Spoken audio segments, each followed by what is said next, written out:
morning, beautiful souls. This is For Cat Tarot, and I'm Lori. And this is your week ahead spread for the week of March 4th. So let's look at the week. So our first card that we're going to look at is your week as a whole. Knight of Cups.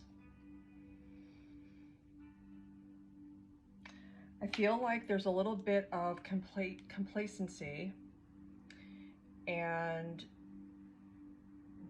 there needs to be a little bit more energy put to the week. It's almost like you're putting something off that needs to get done.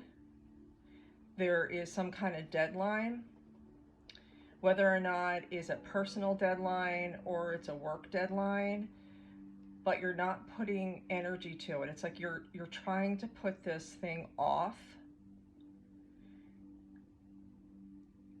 and there needs to be more of an urgency behind it. So let's see what else we can look at so we can kind of get more perspective. The next card is something unexpected that will arise.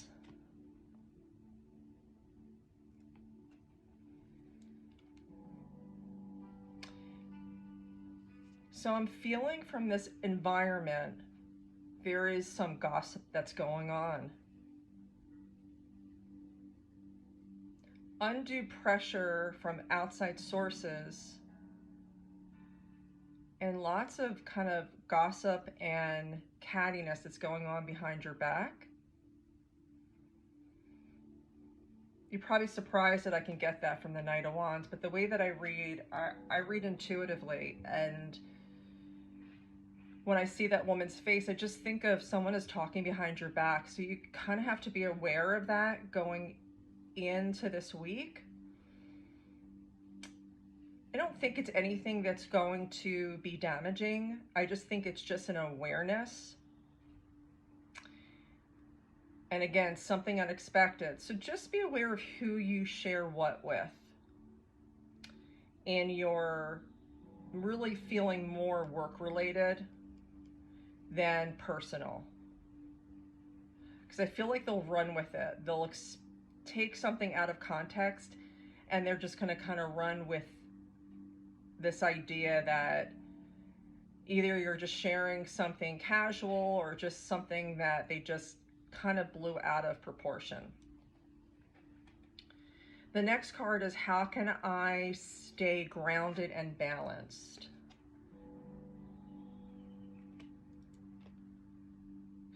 Well, as I was saying about this gossip and this idea that something you're putting off with, there's some urgency. I do feel like there's a need for kind of a separation of the energies that you're around. Like, either it means that, how do you stay grounded? I mean, grounded, getting yourself out there, walking, connecting with nature. But it's also kind of paying attention what's going on around you, specifically at work, and knowing that maybe some of these gossip or issues have nothing to do with you. So instead of getting caught in the whirlwind of that, stay grounded and pay attention to what task needs to be at hand, what needs to be done for yourself, and don't get caught up in other people's drama. The balanced part is just knowing when to say something and when to be quiet and when to observe. The next card, important emotion I will feel this week. So we got a major card, the Chariot. So what I was saying at the very beginning, so in the background, I see this horse, and to me, this guy sitting and kind of just being in the moment.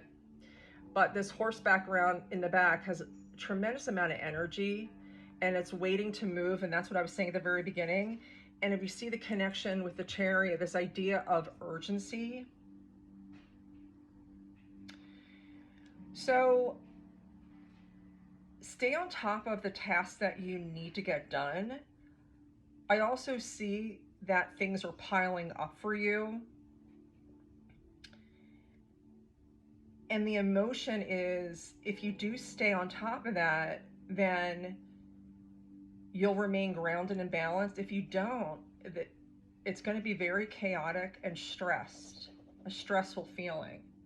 Grab the reins. You're in control. I feel like there's a lot of independence in this job that you're at. And you just need to stay directed and on the path. The next card is something that will inspire you. So remember I had said about the balanced and the grounded. Really need to take time for yourself. And what will inspire you is this idea that if you come from a place of honesty and of pureness of heart, then the week will be a little bit easier. You won't get entangled with some of the drama that is around you. And what will inspire you is this idea that, wow, I think you didn't realize how much you get pulled around, because people are drawn to you because they trust you. Just pick and choose those who you feel safe with, those who you want to share, and maybe keep, like I said at the very beginning, I feel like keep things to yourself. You don't need to lean on everyone or get everyone's permission or be a person who's just about yes to everything.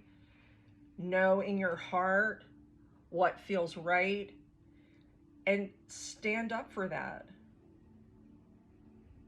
Come from that place of purity. Don't come from a place of drama. Come from a place of your higher self. Listen to your gut instinct.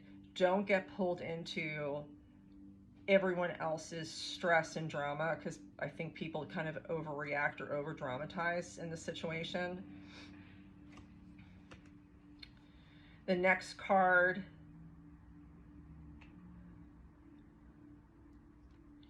how my spirit guides speak to me. Oh, that's beautiful.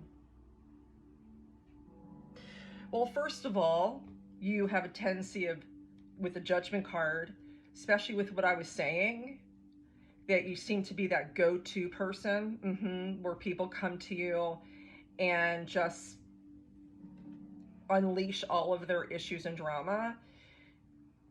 How spirit guides are going to direct you is they're going to pull you away. They're going to nudge you to kind of stay away from unnecessary drama that drains your energy and find a place that can fill your cup.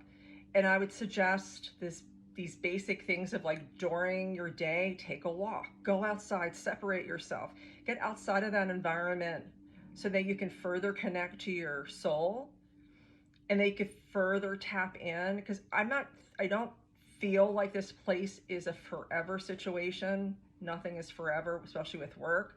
But I feel like there's something more that you're wanting in regards to, it's not even work related. It's this idea that you're in this kind of rut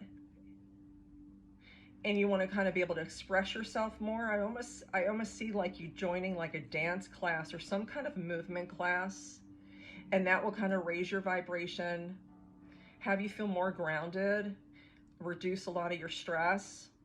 And that's kind of what they're wanting for you. They're not wanting you to just wake up, go to work, come home, have dinner, go to sleep. They want you to add something in there that is like part of a passion that you had when you were younger. So even if you don't dance, take a walk, connect with nature, something that speaks to you on a soul level. And how to best support yourself.